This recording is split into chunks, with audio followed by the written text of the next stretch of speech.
할렐루야. 우리 앞뒤 옆 사람 여러분, 우리 한번 눈으로 한번 서로 인사 나누도록 하겠습니다. 마스크를 끼고 있어서 우리가 소리를 내지 못하지만 여러분 앞뒤 옆 보시면서 우리 눈으로 서로 인사 나누도록 하겠습니다. 그리고 온라인으로도 지금 27분이 지금 현재 들어와 계신데 온라인으로도 함께 예배를 드리시는 모든 분들 주님의 이름으로 환영합니다.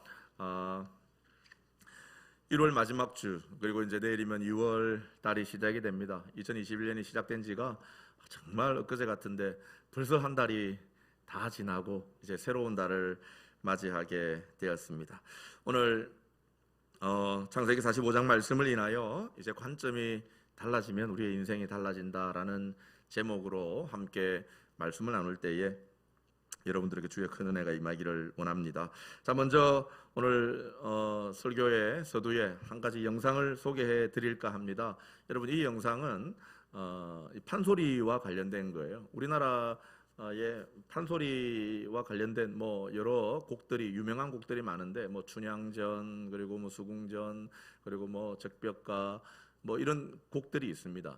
이런 판소리 곡들은 정해진 것이 없어서 조금씩은 다 차이가 나는데 어쨌든 보통 4시간에서 8시간 정도 완창을 하게 되면 이제 명창이라는 소리를 듣게 되는데, 여러분들이 아마 여러 경로를 통해서 이미 다 잘 아시고, 또 우리 한국 사람들은 판소리를 우리 문화적으로 우리가 온몸을 통해서 다 조금씩은 경험을 다 하고 있는데, 이 수궁가라고 하는 이 판소리에 거북이가 용왕을 위해서 이제 토끼의 간을 이제 구해서 가야 되는 이제 그런 내용에 대한 이야기인데, 며칠 전에 제가 이와 관련된 영상을 한 가지 봤는데 아주 큰, 제가 말하자면 은혜를 제가 경험을 했습니다. 너무 즐겁고 또 재밌고 아주 생각할 거리가 많아서 여러분들에게 한번 소개를 해드리려고 합니다. 거북이가 바닷물을 건너서, 바다를 건너서 이제 토끼의 간을, 토끼를 이제 만나기 위해서 막 오는데 바닷물에 헤엄치고 오다 보니까 이 거북이의 입이 얼은 거예요. 그래서 육지에 도착해서 토끼를 토선생 불러야 되는데 입이 얼어서 토자 발음이 안 돼서 호자라고 합니다. 그래서 호선생. 그래서 호랑이를 부른 거예요. 범을 부른 거예요. 토끼를 불러야 되는데. 그래서 범이 내려온다, 수궁가의 범이 내려온다라는 곡을 여러분께 제가 영상을 통해서 한번 소개해 드리겠습니다. 범 내려온다, 범이 내려온다, 장님 깊은 걸로 한 짐승이 내려온다. 몸은 얼숭덜숭, 꼬리는 잔뜩 한 발이나 넘고, 천둥 같은 뒷다리며 번개 같은 앞다리. 범 내려온다, 범이 내려온다, 정인 깊은 골로 대한 짐승이 내려온다. 몸은 얼숭덜숭, 꼬리는 잔뜩 한 발이 넘고, 개머리 흔들며 천둥 같은 앞다리.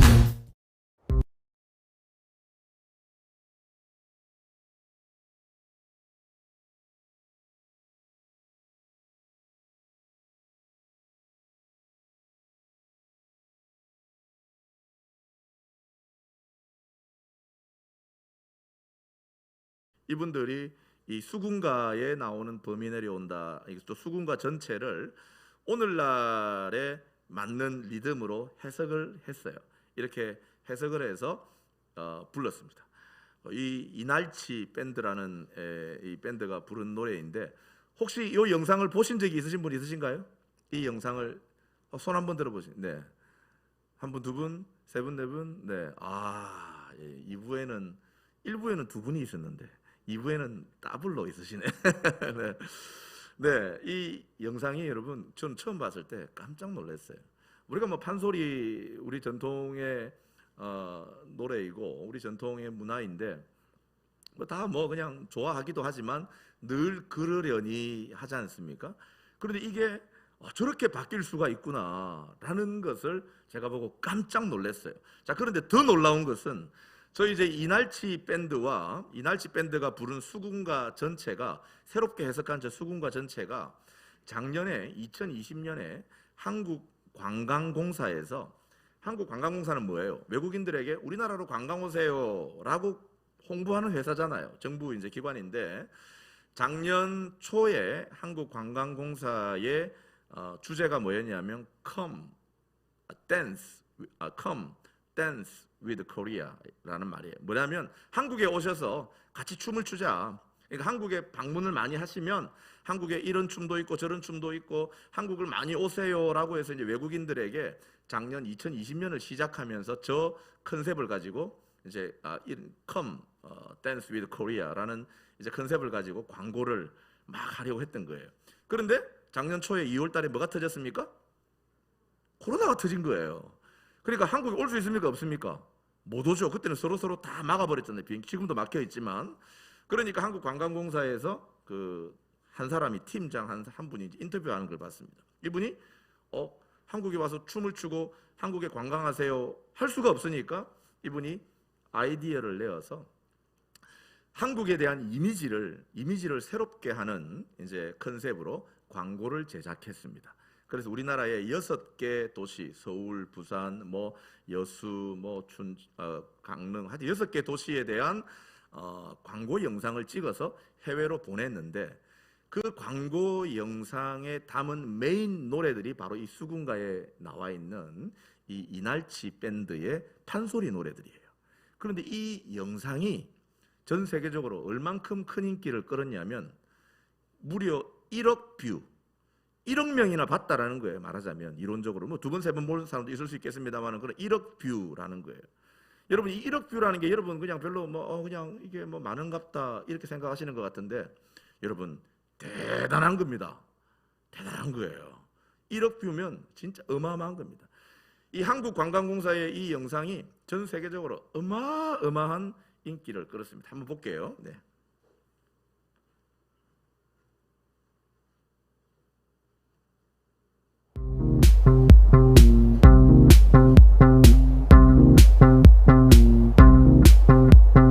봄 내려온다 봄이 내려온다 장님 깊은 골로 대한 짐승이 내려온다 봄은 덜숭덜숭 꼬리는 잔뜩 핫팔이 넘고 해머리 흔들며 전동 같은 앞다리 봉화 같은 뒷발로 양기 찌어지고 새낙 같은 발톱으로 잔디뿌리 왕모래를 촤르르르르 그치며 주홍잎떡 벌리고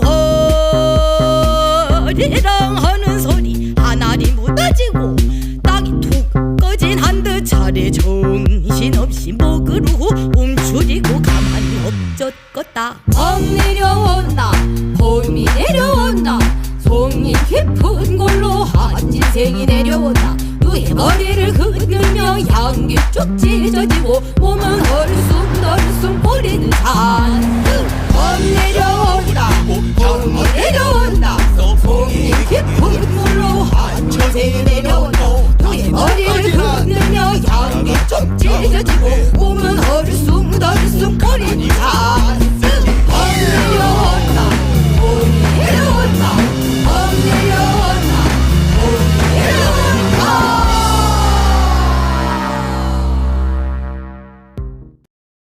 그건 아니지만 네. 뭐 우리나라 이제 전 서울 편입니다. 서울 편. 그래서 서울의 덕수궁 그리고 청와대 그리고 자하문 그리고 동대문 디자인 플라자 이런 데를 이제 막 홍보를 하는 거예요. 외국인들에게 우리나라에 와서 우리나라에 이런 게 있습니다. 또 이런 문화도 있습니다. 뭐 이런 것도 뭐 그런 6개 도시를 광고를 하는데 여러분 참 저는 저 영상을 보면서 정말 말하자면 은혜를 받았습니다.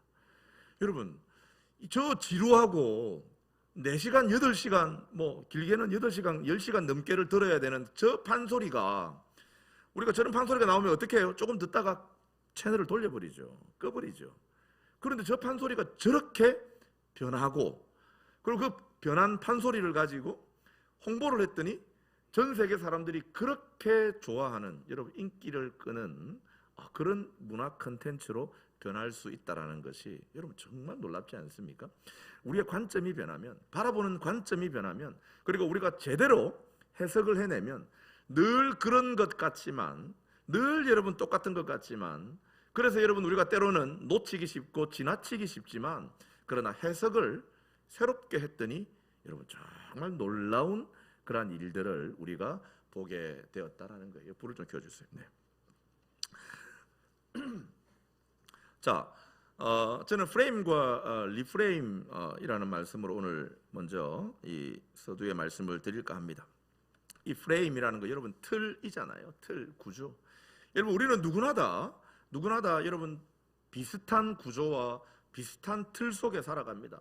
여러분 신앙도 마찬가지예요. 신앙도 여러분 잘 생각해 보면 우리는 짜여진 틀 속에 짜여진 구조 속에서 늘 일상적으로 살아갑니다. 그런데 그러한 늘 일상의 삶이지만 그것을 우리가 조금만 더 새롭게 그리고 다양하게 적용하고 해석하다 보면 여러분 우리의 삶이 정말 달라진다는 것을 우리가 인생에서 많이 경험하셨을 거예요. 여기에는 뭐 직장생활 오래 하신 분도 계시고 또 직장에서 지금도 열심히 일하시고 계시는 많은 우리 군우들이 계신데 여러분 직장에서도 그렇지 않습니까?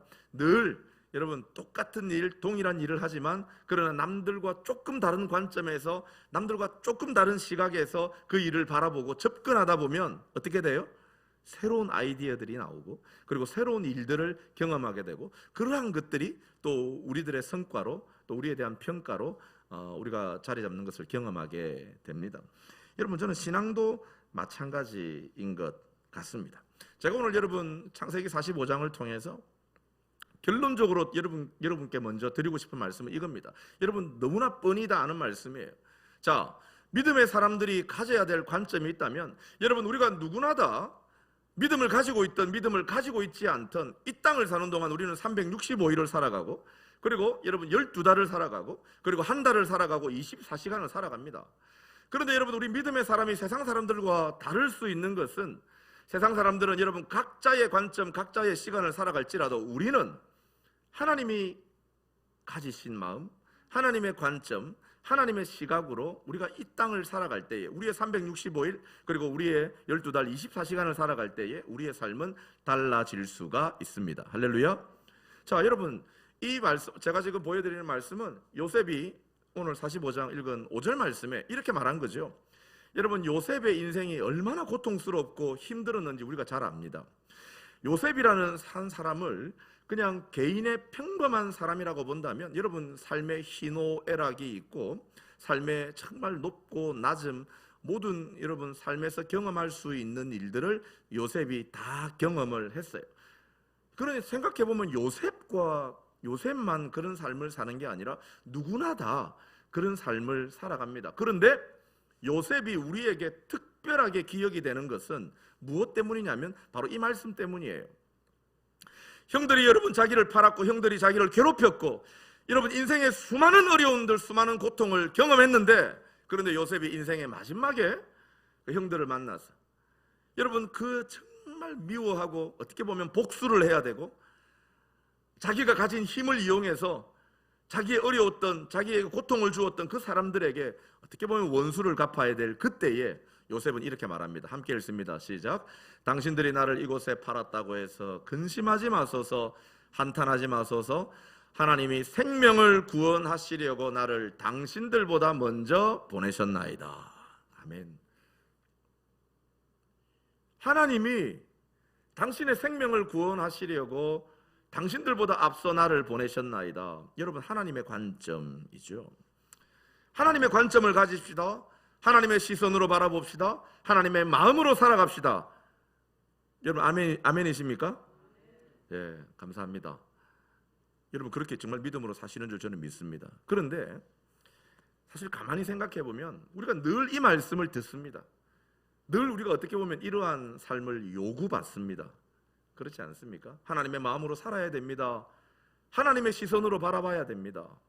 하나님의 관점으로 우리의 삶을 새롭게 해석합시다 라고 우리가 교회에 오면 늘 당연히 요구를 받고 또 그것을 여러분들도 너무나 당연히 여기는데 그런데 정작 우리의 삶을 한번 생각해 보면 여러분 정작 실제의 우리의 삶을 생각해 보면 여러분 과연 어떻습니까? 실제 우리가 살아가고 있는 삶의 현장에서 우리가 하나님의 관점으로 하나님의 시선으로 하나님의 마음으로 살아가기가 쉽습니까? 어렵습니까? 어려우신 분들만 눈을 깜빡여 보십시오. 네, 그렇죠. 네, 어렵습니다. 쉽지 않습니다. 여러분 이것은 요셉도 마찬가지였어요.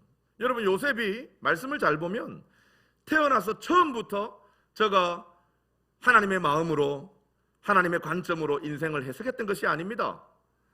여러분 이 하나님의 관점으로 하나님의 마음으로 우리의 인생을 해석하고 살아가는 것이 저절로 되는 것이 아니라는 거예요. 자, 요셉은 처음에 어떤 아이였습니까? 요셉은 우리가 잘 아는 대로 아버지 야곱의 가장 사랑하는 아내 라헬의 첫 번째 아들입니다. 라헬은 야곱의 몇 번째 부인입니까? 두 번째 부인입니다. 야곱에게는 몇 명의 아내가 있었습니까? 우리 지난 1월 달에 성경 잘 읽으셨죠? 창세기. 네 명의 아내가 있었습니다. 네. 어떻게 이렇게 4명이나 있습니까? 이렇게 물어보신다면 제가 드릴 말씀이 없습니다. 그때는 성경 시대라서. 네. 하여튼 4명의 아내의 가장 사랑하는 아내 라헬의 첫 번째 아들, 복잡합니다. 그냥 12명 아들 중에 11번째 아들입니다. 네. 아버지가 가장 사랑했어요. 아버지가 가장 사랑하고 하다 보니까 편애를 하죠. 자, 편애를 받았는데 요셉이 이 아버지의 그 사랑을 받았으면 좀 겸손하면 좋은데, 그런데 사실은 제가 보니까 요셉이 어릴 때 겸손하지 않았습니다. 뭐 겸손하지 않았다라기보다는 아버지가 자기를 너무 사랑하니까 그냥 그걸 그대로 그냥 받아들이고 아무 생각 없이 형들에게 자랑하고 형들에게 나타내고, 그러다 보니까 어떻게 됩니까? 형들의 미움을 받았고, 우리가 아는 대로 미움을 받다 보니까 그저 팔려가게 되고, 팔려가서 온갖 죽을 고생을 다 하죠. 13년 동안이나. 그죠? 여러분, 그런데 이 13년이라는 시간 동안 요셉이 얼마나 많은 생각을 했었을까요? 그죠? 떠나온 아버지의 집이 생각이 나기도 했을 거고, 그죠? 엄마의 품 안에 있으면서 따뜻하게 그리고 정말 평안하게 지냈을 때도 생각했을 터이고, 어쨌든 형과 동생들과 또 즐겁게 산과 들을 뛰어다니던 생각했을 터이고, 그런데 팔려와서 생각해보니까 노예로, 팔려와서 생각해보니까 아무것도 없는 존재로 살아왔던 지난 13년의 세월 동안 여러분 요셉이 정말 많은 생각들을 했을 것입니다. 여러분, 그러한 생각들과 그러한 시간들 가운데 하나님은 요셉에게 주신 참 놀라운 은혜가 요셉을 변화시키더라는 거예요. 그 변화의 과정을 제가 오늘 말씀을 드리고 다시 서두에 말씀드렸죠. 우리가 하나님의 관점으로 하나님의 마음으로 살아야 될 것에 말씀을 드리려고 합니다. 자, 말씀드린 대로 여러분 요셉이 처음부터 하나님의 관점을 가졌던 사람이 아니에요. 여러분, 처음에는 요셉은 나 중심의 사람이었습니다. 철저하게 자기 중심적인 사람이었어요. 자, 무슨 말이냐면 여러분 이 37장 2절에 보면 요셉이 이제 말한 대로 아버지 야곱의 11번째 아들로 태어났습니다. 아버지의 사랑을 너무 많이 받았어요. 여러분, 엄마가 이쁘니까 아들도 이뻐요. 그죠? 나머지 아들들은 아버지 야곱의 눈에 들어오지 않죠. 요셉을 아버지가 너무 이뻐했는데, 그런데 요셉이 어떤 애였냐면 형들이 잘못하면, 형들이 자기를 조금 괴롭히면 쪼르르 아버지한테 달려가가지고 막 고자질하는 아이였습니다. 그게 창세기 37장 2절에 나와요. 여러분, 저희 막내 다니가 그렇습니다. 얘가요, 지네 형들 누나가 조금만 뭘 하면 엄마한테 가서 다 고자질합니다. 심지어 제가 뭘 해도 어떻게 한다? 고자질합니다. 문제는 뭐냐? 엄마가 이걸 들어주는 거야. 이제 그럼 엄마가 문제예요. 야곱이 문제예요. 엄마가 야곱이 문제인 거죠. 그죠? 야곱이 여러분 어쨌든 그 이야기를 다 들어주다 보니까 요셉이 아주 자기 중심적인 애인 거예요. 자기 마음에 조금만 안 들면, 자기 눈에 볼 때 조금만 마음에 안 들면 막 가서 아버지한테 막 다 일러주는 거예요. 형들의 미움을 받습니다. 아버지가 자꾸 요셉이 이쁘니까 채색 옷을 입혀줬습니다. 여러분, 채색 옷은 아버지의 권위의 상징이고 아버지가 가진 모든 권리의 상징입니다. 그 옷을 형들에게 주지 않고 11번째 아들인 여러분 요셉에게 줬잖아요. 근데 요셉이 그러면 어떻게 겸손해야 되잖아. 겸손해야 돼. 어떻게 해요? 형들한테 막 자랑하는 거야. 나는 아버지의 채색 옷을 입었어요. 당당하게. 당연히 미움을 받죠. 여러분, 남을 배려하지 않는 거예요. 남을 생각하지 않는 거예요. 나는 좋은 차 타고 다니니까 좋아. 여러분, 좋은 차 타세요. 그러나 자랑하지 마십시오. 좋은 집에 사는 거야. 좋은 옷을 산 거야. 나 승진했어요. 하나님 앞에 감사해야 되는데 사람 앞에 자랑하고 싶어가지고, 사람들 앞에 자랑하고 싶어가지고. 여러분, 요셉이 그런 거예요. 아주 여러분 유아기적인 발상이죠. 유아기적인 발상이에요. 지밖에 모르는 거예요. 세상의 중심은 누구야? 납니다. 사람들과 모임을 가지고 만남을 가지면 사람들의 이야기를 듣지 않습니다. 자기 이야기만 합니다. 내가 이랬더니, 이야 우리 자식이 저랬는데, 이야 우리 손주 손녀가 이랬는데. 여러분, 그러시면 안 됩니다. 여러분, 그런 분들 있죠? 그죠? 그런 분들이 있습니다. 자기 이야기만 막 하고 싶어가지고, 자기 이야기만. 아주 자기 중심적인 사람이 바로 여러분 요셉이었어요.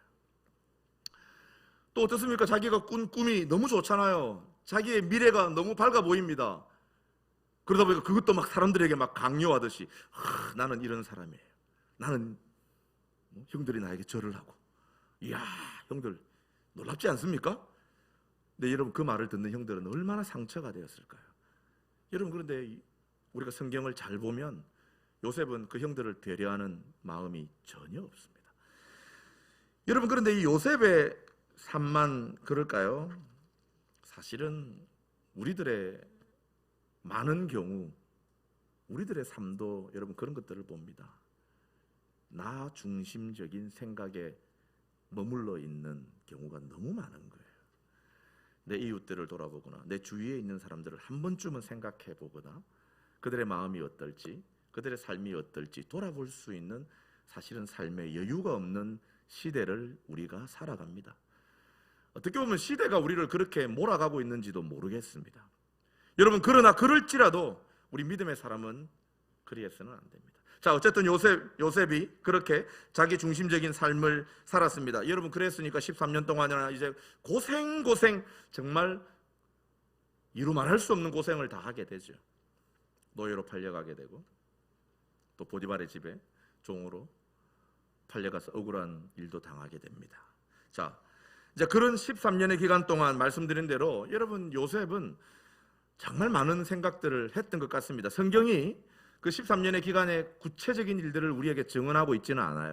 그러나 이후에 성경을 보면, 요셉은 분명히 이 기간 동안, 이 13년의 기간 동안 수많은 연단을 거쳤구나. 그리고 수많은 날들 가운데 밤을 새면서 자신의 삶을 돌아보고, 자신의 삶을 또 돌아보고 또 돌아보는 그런 시간들을 통하여 성숙되어졌구나라는 것을 깨닫게 되는데, 자, 요셉이 여러분 이전에는 전혀 없던 삶이 39장으로 넘어가 보면 요셉이 자기 중심의 삶에서 타인을 생각하는 삶으로 변하게 됩니다. 여러분, 39장에 보면 요셉이 보디발의 아내의 유혹을 받아서, 여러분 그 젊은 건강한 청년이 여러분 유혹을 받았을 때 그 유혹을 이기는 데 결코 쉽지가 않았을 것이에요. 그런데 요셉이 뭐라고 하냐면 39장에 보면, 내 주인을 생각하여, 내 주인이 이 집의 모든 것을 나에게 위탁하였는데, 맡겼는데 내가 어떻게 당신과 함께 그런 일을 저지르겠습니까?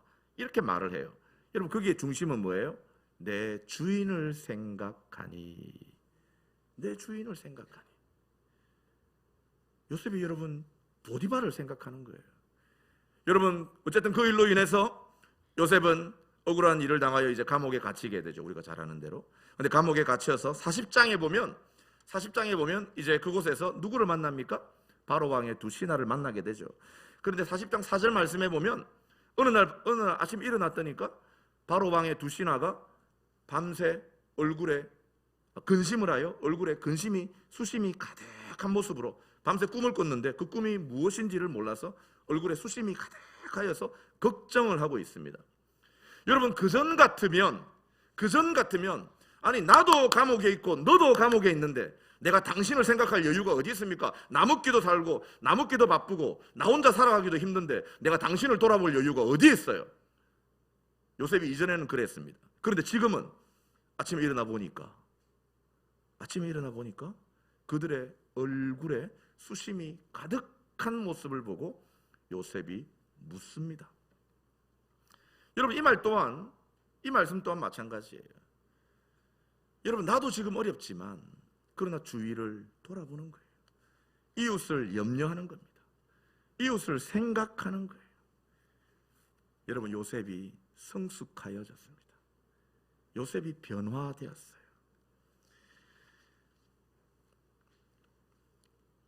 자, 그럼 여기에서 제가 한 가지 질문을 드리고 싶은 게, 누구나 다 마찬가지로 나 중심으로 살아갈 수밖에 없습니다. 우리 모두는 누구나 다 나 중심으로 살아갑니다.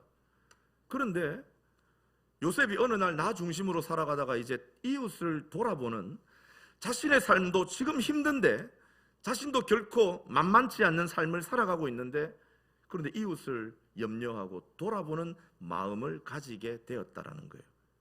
어떻게 되었을까? 왜 그렇게 되었을까? 무엇 때문에 그렇게 되었을까? 세상의 철학과 세상의 윤리는 많은 것들을 이야기하지만 성경은 우리에게 그 답을 분명히 제시하고 있습니다. 40장에 보면 이렇게, 39장에 보면 이렇게 표현이 되어 있어요. 여호와께서 요셉과 함께 하심으로, 여호와께서 그와 함께 하심을 보며, 여호와께서 요셉과 함께 하시고 여호와께서 요셉과 함께 하심이라. 여러분, 지금 똑같은 말 같지만 다른 말을 4번이나 제가 반복한 거예요. 39장에 보면 사람들이 볼 때에 하나님께서 요셉과 함께 하시는 걸 사람들이 보았어요. 요셉은, 여러분, 요셉이라는 사람은 이전이나 지금이나 똑같은 요셉입니다. 그러나 그 13년의 기간 동안 요셉이 어떤 일을 겪었는지 우리는 알 수 없지만, 그러나 그 결과로 바라볼 때에 요셉은, 그의 인생이 이전에는 나 요셉 중심이었다면 이제는 여호와께서 요셉과 함께 하심으로, 하나님이 요셉과 함께 하심으로, 내가 비록 감옥에 있고 내가 비록 억울한 일을 당했을지라도 하나님이 나와 함께 하심으로. 여러분, 요셉의 인생에 하나님이 먼저 나오더라는 거예요. 여러분, 이게 말하자면 믿음입니다. 이전에는 아버지 집에 있을 때는 여러분, 요셉이 한 번도 여호와의 이름을 부른 적이 없습니다. 여러분, 37장 전까지는 요셉의 삶 앞에 하나님 여호와라는 단어가 한 번도 나오질 않아요. 그런데 39장부터 요셉의 인생에 여호와가 먼저 나오는 거예요. 그 말은 요셉이 여러분 하나님을 경험하고 하나님의 자녀로, 하나님의 속한 자로 살게 되었다라는 거예요. 그러면서 저 또한 그의 말과 저의 행위 가운데 고백하기는 하나님이 나와 함께 하셨음을 믿습니다. 나의 되어진 모든 것이 하나님이 나에게 주신 은혜입니다. 비록 내가 지금 어려운 일을 당하지만 하나님이 그러나 이 어려움 가운데서 나를 건지실 줄 믿습니다. 내가 비록 연약하지만 하나님이 나에게 강건함을 주실 줄 믿습니다. 하나님이 나에게, 하나님이 우리에게, 하나님이 우리의 자녀에게, 하나님이 우리의 가정에, 우리의 삶에, 하나님이, 여호와께서. 여러분, 이 말이 요셉의 인생에 가장 먼저 나오더라는 거예요. 여러분, 하나님이라는 이 고백이 요셉의 인생에 먼저 나옴으로 말미암아 저의 자기 중심적인 삶이 타인을 바라보는 시선으로 변하게 되었다라는 것입니다. 관계의 황금률이라는 게 있어요. 여러분, 마태복음 7장 12절의 말씀입니다. 그러므로 무엇이든지 남에게 대접을 받고자 하는 대로 너희도 남을 대접하라. 이것이 율법이요 선지자라. 여러분, 우리가 신앙이 성숙한다는 것, 우리의 삶이 믿음으로 인하여 변화된다는 것, 여러분, 우리가 그리스도를 믿는다는 것, 우리가 하나님의 자녀가 된다는 것은 바로 이것입니다. 나 중심적인 삶에서 정말 내가 존귀받기 원하고, 내가 높여지기를 원하고, 내가 사랑받기를 원한다면 먼저 남을 대접하고 사랑하는 삶, 내 이웃을 돌아보는 삶, 나 혼자 잘 먹고 잘 살고 나 혼자 누리는 것이 아니라 내 가족, 내 이웃, 내 친지, 내 주변을 돌아보며 나에게 주신 것, 나에게 주신 은혜, 나에게 주신 마음, 그것들을 나누는 삶. 여러분, 하나님은 이러한 일들을 통하여 우리에게 복을 주시는 거예요. 여러분, 하나님이 우리에게 주시는 가장 큰 은혜 중에 하나가 여러 가지가 있겠지만, 여러분, 물질의 복도 있고 뭐 등등에 있겠지만, 여러분, 인복입니다. 사람의 복이에요. 여러분, 근데 그 사람의 복은 그저 얻어지는 것이 아닙니다. 내가 먼저 남을 대접하고, 내가 먼저 남을 생각하고, 내가 그들의 얼굴에 수심이 있는지 근심이 있는지, 내가 무언가 일을 행하기 전에, 내가 무언가 일을 결정하기 전에 내 주위의 사람들은 어떠한지를 생각하는 그 마음. 여러분, 요셉의 그 마음이 여러분 요셉을 하나님의 은혜로 하나님의 복으로 이끌게 된 거예요. 처음부터 여러분 하나님의 관점으로 우리의 생각이 변하지 않습니다. 나 중심의 생각이 이웃으로 확장이 되고 내가 이웃을 또 타인을 향한 내 생각이 점점점 확장되어질 때에 우리의 생각과 우리의 관점이 하나님의 관점으로 변하게 되는 것입니다. 자, 하나님의 관점으로 요셉이 이제 변하였습니다. 여러분 지난 13년 동안 그렇게 훈련받고 변하여 요셉이 이웃을 생각하고 타인을 생각하는 그 관점의 그 가장 중심에는 바로 하나님이 계셨다라는 거예요. 여러분 그렇게 요셉이 살았더니 자, 창세기 41장 38절의 말씀에 여러분 애굽의 왕 바로의 말입니다. 바로가 그의 신하들에게 이르되 이와 같이 하나님의 영에 감동된 사람을 우리가 어찌 찾을 수 있으리요? 무슨 말입니까? 여러분 내가 믿음으로 살았더니 내가 하나님 중심으로 살았더니 내 입술에 하나님을 고백하고 내가 하나님의 뜻대로 살고자 내가 모든 매사의 일들 가운데 사람을 만나고 행하는 일들 가운데 하나님을 구했더니 여러분 바로가 저 사람은 정말 하나님의 사람이다. 저렇게 하나님의 영에 감동되어서 모든 일들이 하나님이 주시는 은혜 가운데 세워지고 저들의 삶의 모든 일들이 하나님의 은혜 가운데 행해지는 일들 사람을 내가 본 적이 없다라는 거예요. 여러분 믿음의 사람은 그렇습니다. 여러분 우리끼리 교회 안에서 정교님 대단하십니다. 부교님 정말 대단하십니다. 물론 그것도 중요합니다. 우리끼리 칭찬해야죠. 더 중요한 건 뭐예요? 여러분 이웃들로부터 여러분의 믿음을 인정받는 겁니다.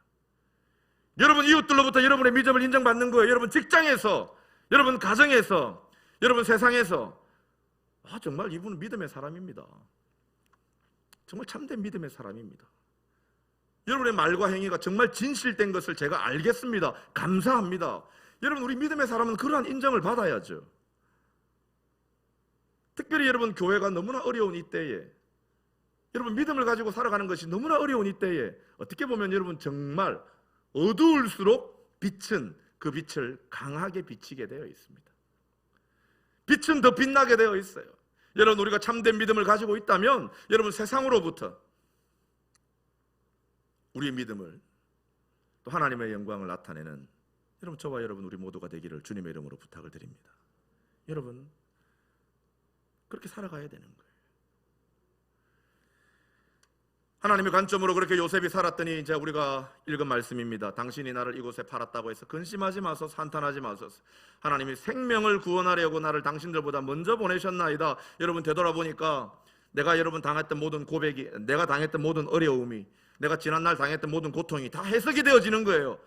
내가 하나님의 은혜로 하나님의 관점으로 살아가다 보니까 그때 내가 참 그래도 참기를 잘했네. 하나님이 지금 나를 위해서 그때 그 일을 내게 인내하게 하시고 넘어가게 하시고 여러분 지난날 나의 모든 삶이 다 해석이 되는 거예요.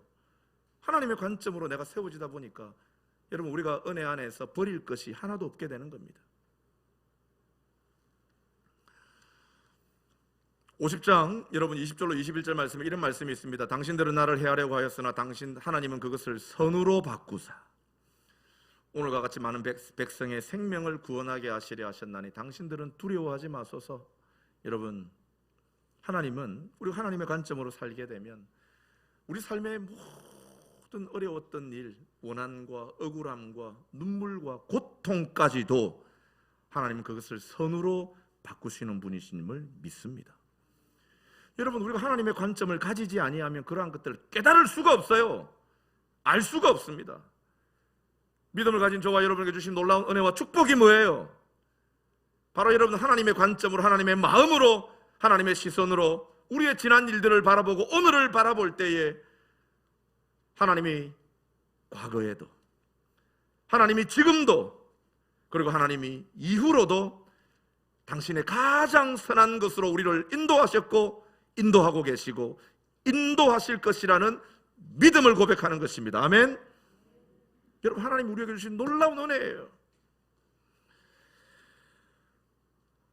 결론적으로 말씀을 드리겠습니다. 우리가 이렇게 하나님의 관점을 가지고 우리가 관점을 바꾸면 우리의 인생이 여러분 정말 행복해지고 하나님의 은혜를 누리게 되는데 야곱이 이제 죽고 나서 요셉의 형들이 요셉을 두려워하죠. 그래서 창세기 50장에 이제 그 말을 이렇게 하게 됩니다. 하게 되는데 뒤로 좀 돌려주세요. 네. 야곱이 죽고 나서 형들이 막 요셉이 자기들을 이제 복수할까 싶어서 두려워하잖아요. 그러면서 아버지가 우리한테 남긴 유서가 있는데 요셉 네가 총리지만 형들을 용서하고 형들을 괴롭히지 말고 형들을 뭐 죽이지 말라 이런 걸 남겼다라고 말하면서 이제 요셉의 형들이 와서 요셉에게 막 이야기를 하는 거죠. 그때 요셉이 너무 마음이 아팠습니다. 그러면서 요셉이 한 말이 바로 이거예요. 당신들은 나를 해하려 하였지만 하나님은 그것을 선으로 바꾸셨다라는 거예요. 당신들의 생명을 구원하시려고 하나님이 나를 그렇게 하셨기 때문에 걱정하지 마소서, 염려하지 마세요 라는 말이거든요. 여러분, 하나님의 관점으로 우리가 살게 되면 어떤 유익을 우리가 얻게 되는가? 우리가 여러분 인생을 새로운 관점으로 바라보게 되면, 특별히 하나님의 관점으로 바라보게 되면 무엇을 얻게 되는가? 여러분, 관계에 용서하는 은혜를, 용서의 은혜를 경험하게 됩니다. 모든 관계에 용납하지 못할 게 없게 되는 거예요. 더 나아가서 여러분 그 용서로 인하여 화해의 은혜를 경험하게 됩니다. 갈등이 있어서 화해하는 것이 아니라, 갈등이 없다 할지라도 여러분 우리가 긴장 관계에 있는 얼마나 많은 관계들이 있는지 몰라요. 여러분 그러한 가운데 하나님의 은혜와 화해를 경험하게 됩니다. 더 나아가서 요셉을 통하여 여러분 그 70명의 가족이 구원함을 얻었습니다. 그리고 그 가족이 애굽으로 이주하여서 후에는 수백만 명이 됩니다. 하나님의 놀라운 복을 저들이 누리게 되는 거예요. 여러분, 단 한 사람, 하나님의 관점으로, 하나님의 마음으로, 하나님의 시선으로 내 중심의 삶이 아닌 하나님의 마음을 가지고 이웃을 돌아보고 하나님의 시선을 가지고 우리의 주어진 삶을 살아가고 하나님의 마음을 가지고 내 이웃과 내 주위를 돌아보았던 단 한 사람을 통하여 하나님께서는 놀라운 복과 은혜를 저들에게 허락하셨습니다. 여러분, 우리에게 주어진 24시간 12달 1년은 똑같습니다. 우리가 내일부터 2월 한 달을 시작할 터인데 여러분 어떻게 살아가기를 원하십니까? 이 땅에 살고 있는 수많은 사람들과 같은 동일한 삶을 사시기를 원하십니까? 아니면 나 중심의 그러한 삶을 살며 그저 나만 바라보며 살기를 원하십니까? 아니면 하나님의 관점, 하나님의 시선, 하나님의 마음을 가지고 오늘 요셉과 같이 용서하고 용납하고 화해하고 평화하고 하나님의 은혜와 복의 통로의 삶을 여러분 사시기를 원하십니까? 똑같은 주어진 삶과 시간이지만 똑같이 살아가는 것이 아니라 하나님의 관점으로 새롭게 바라보고 새롭게 해석하여 놀라운 믿음의 영향력을, 믿음의 복을 끼치며 살아가는 저와 여러분 우리 모두가 되시기를 주님의 이름으로 축원을 드립니다. 기도하겠습니다.